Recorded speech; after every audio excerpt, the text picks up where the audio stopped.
आज चाहिँ खाजामा यो खाना पर्यो भनेर सट्ट काटकुट पारेर टक्क तेल बसालेर सर्र सबै हालेर होइन सर्र अचानक सबै टक्क हालेर सब चेट काटेर सर्र चलाएर यस्तो मिठो बनाएर खान्छु भनेर होइन टक्क गरेँ।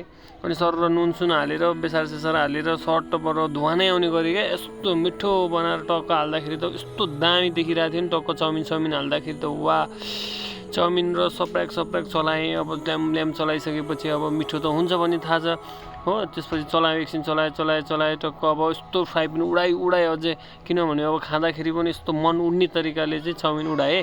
त्यसपछि अब दिउँसोको खाजा त खानै पर्यो होइन। अब घर बसेर मलाई फेरि अरू केटी मान्छेहरू जस्तो अल्छी चाहिँ हुन्न छैन क्या। म फेरि टक्क लाएर प्लेटमा हालेँ। कोलाई खाने हो आउनु है। अब मैले चाहिँ खान थालेँ। अब तपाईँले यदि खाने भयो अर्कोचोटि चाहिँ टक्क लाएर आउनु होला। म तपाईँहरूलाई खाजा बनाएर खुवाउँछु। धन्यवाद।